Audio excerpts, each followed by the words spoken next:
Hello, everybody, and welcome to SOS number, I believe, 214. I'm Sasu here with Carney, and we're getting right into it in terms of groups. Smart Fellas versus pjackk Challenge, finally out of open. They're here to play SOS and get going, hopefully, to get into that top bracket. But before we get into that, how are you doing, Carney? A well-deserved break from gaming to do SOS tonight with you, Sasu. It's always a pleasure to be your co-commentator. It's been a while since I've been on the mic, so I just want to apologize to everybody watching this stream in advance if I am a little goofy and kind of mess things up. You need to be niceys to me. I just survived foliage season in Vermont. Okay? Yeah. Listen, we're just so happy to have you back on the mic, Carney. I'm happy to be your co-commentator tonight for sure. It's been so long, and I know that Citrine, right?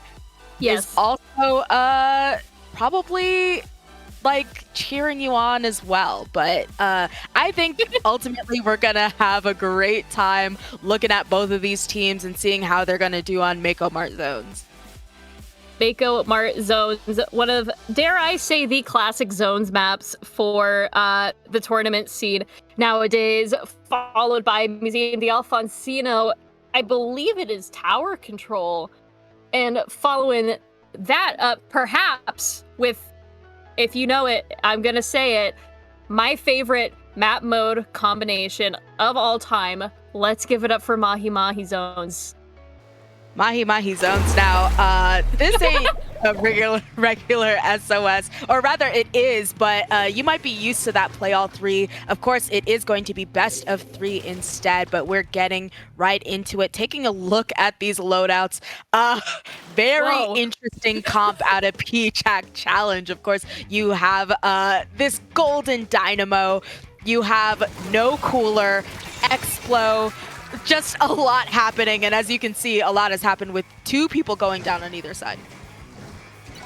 Yeah, the volatile play in the zone is happening now. As we can see, both of these teams are trying to get control of their stacks. That back and forth matchup that you normally see at the very beginning of Mako zones with pjackk Challenge, a little bit, I'd say, in the advantage here. They do gain control of the zone, and Smart Fellas are not really in the mindset nor the area to take control of that pain, and that gold dynamo on that stack is an absolute menace, but not for long as that Trizuka comes out and pushes it right off.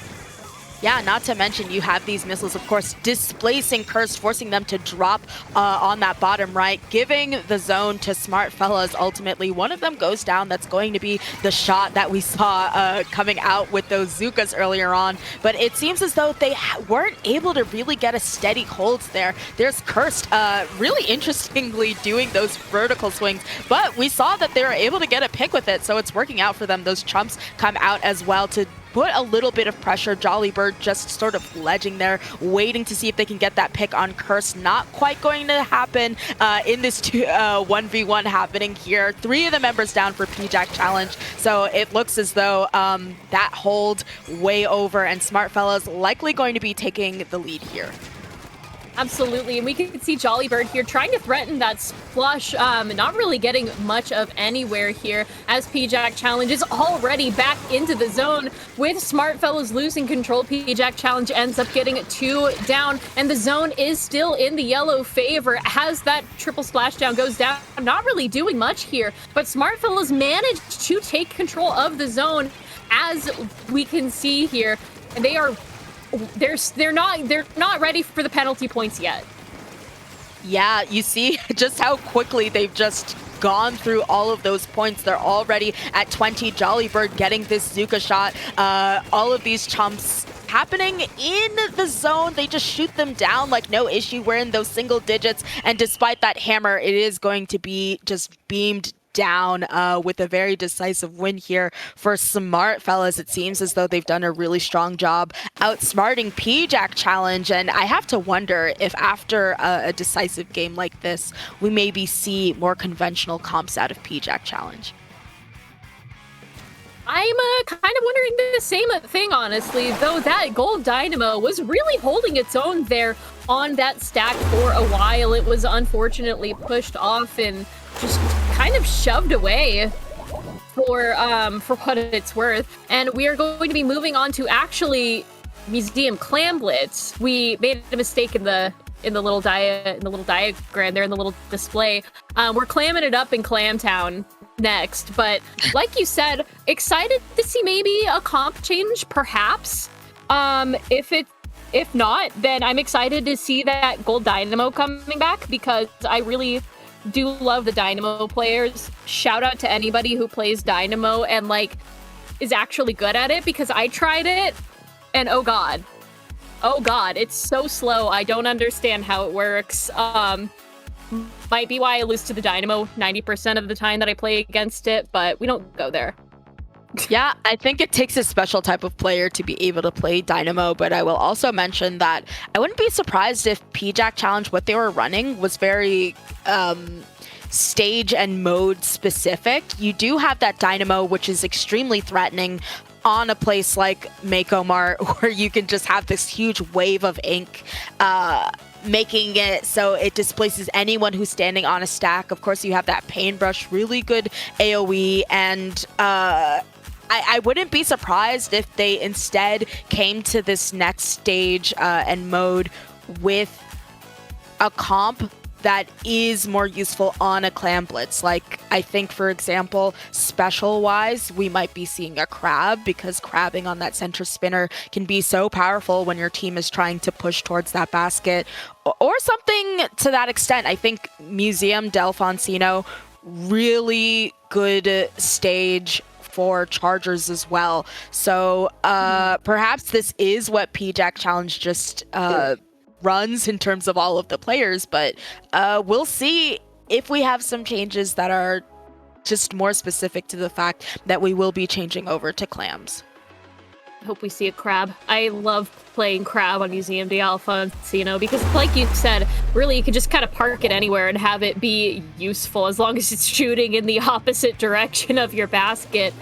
But stuff to watch out for. We can see here that we have swapped from the gold dynamo to the vanilla, which means that we are getting some sodas up in here on both sides. We've got the missiles, we've got the octobrush, I believe. Which one is that? I don't even remember the name. You don't have to worry about it, because you see Smart Fellas immediately got wiped off of the top. You have Curse with this jump in. They are going to ultimately get that in, but you know, ultimately a wipeout is going to be traded back here, and it may be to the disadvantage of pjackk Challenge, because Smart Fellas, you see, they've already moved up into mid. They're trying to capture that ramp. Two of the members are down for pjackk Challenge, and of course, we always say in competitive Splatoon that you want to get past that 60-point mark so that you can sort of make it worth your while to this push, and ultimately the lead does switch over. I have to wonder if one of those power clams were just the ones that they were given due to being scored on, and you have this jump in from my guy RB, and ultimately they do go down. So clearly pjackk Challenge made a bit of a mistake with that really small push, but maybe not so much that they were able to score on their own basket with it. Yeah, and they do end up having a clam almost immediately on the brush, of course. As Smart Fellas does end up going 2 down, they need to push back onto their spinner area to prevent any funny jumps like we saw some of the members of pjackk Challenge doing. But there is only that dynamo with the power clam in mid, surrounded by plenty of members of Smart Fellas. So Smart Fellas is at the advantage here despite the clam disparity. We can see the special economy is in their favor, basically almost fourfold now, as we see they're threatening the ramp, building up those clams. They are really going for the kill, and with a nice direct on that Trizuka, Jollybird has a solid hold on that spinner. Yes, and you see they just kind of jump back to their plat defensively here. That is going to be a splashdown, I believe, out of that Explosher as they further try to move up, but it seems as though pjackk Challenge has a really good hold on this ledge. Of course, you have the big ledger itself. That is going to be the Dynamo in Curse. Just one clam shy of having that power clam. Does finally get it, but it seems as though there's just a skirmish happening on that ramp, making it difficult ultimately for pjackk Challenge to sort of dive and get that push in as much as they'd want. So Smart Fellas did a really good job of just containing that threat, not allowing them more points on the board. And you see we are past the halfway point. So having all of these players, all of these members of Smart Fellas just hanging out on your plat is disastrous when the other team already is at around half your score. Absolutely. And while Smart Fellas does end up going a 3 down in the moment now, they got the barrier open, and that is enough. They got a little bit of those points downwards, but now pjackk Challenge coming in with not only the funny jump from Curse, but also with a power clam and basically a half. They do end up breaking the barrier, but it is not enough points to get that lead back from Smart Fellas, as they do end up going 3 down, giving Smart Fellas the advantage here on their defense. They've got a pity clam in their back pocket, as well as a couple of clams here and there. They are just really holding on to their ramp, and they don't need to do much but that, because they do have a pretty sizable lead disparity, especially on a map mode such as Museum de Alfonsino, because it is a little hard to score points sometimes on this map.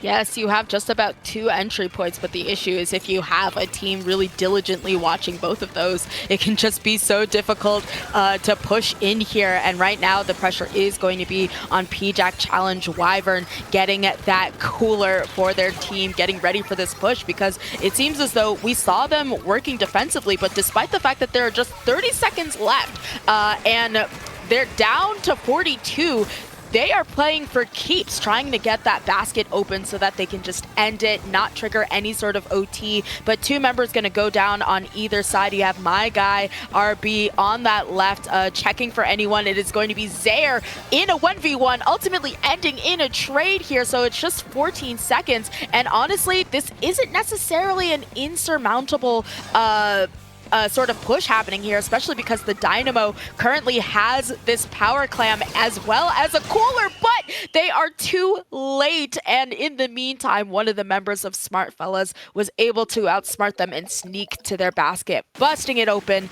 and ending the set in a 2-0.